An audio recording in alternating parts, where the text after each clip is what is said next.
Hello friend, કેમ છો બધા? મજામાં ને? તો આજે હું તમારા બધા સાથે એક વાત કરવા આ વિડીયો બનાવું છું.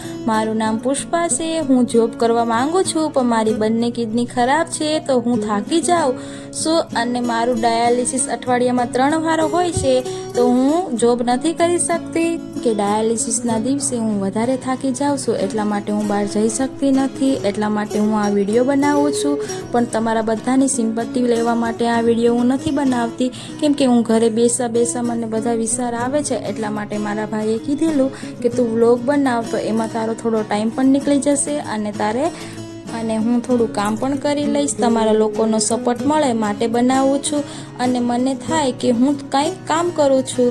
કિડની ટ્રાન્સપ્લાન્ટ કરવા માટે મેં સિવિલ હોસ્પિટલ અમદાવાદમાં નામ પણ લખાવેલું છે, અને ત્યાં વારો આવશે, ક્યાં થોડો ટાઈમ પણ નીકળી જશે. તો હું ઘરે એમને બેસી હતી, તો એવું થયું કે હું થોડું કામ કરી લઉં.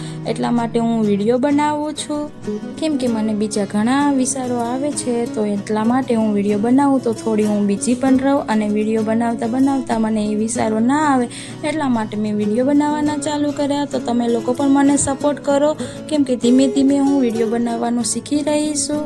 તમને બધાને આનાથી પણ સારા વિડીયો બનાવીને આપીશ. તમે બધા લોકો સપોર્ટ કરો અને પ્રે કરો કે મારી કિડની ટ્રાન્સપ્લાન્ટ જલ્દી થઈ જાય અને જલ્દી મારી કિડની સારી થઈ જાય. એટલા માટે મારે ડાયાલિસિસ પણ ના કરાવવું પડે.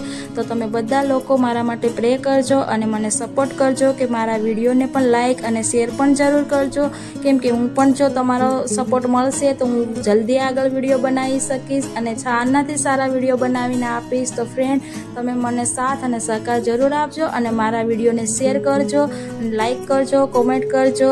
તો હવે મારા ડાયાલિસિસની જર્ની મેં તમને બતાવેલી, અને પ્લીઝ પ્લે કરજો કે મારી કિડની જલ્દી આવી જાય. તો હું હવે ઘરે જાઉં છું ફ્રેન્ડ, અને આપણે નેક્સ્ટ વિડીયોમાં જોશું મારા ડાયાલિસિસની જર્ની, કે મારું ડાયાલિસિસ કઈ રીતના થાય છે અને ડાયાલિસિસમાં શું હોય છે. તો આપણે નેક્સ્ટ વિડીયોમાં જોશું. Bye bye friend.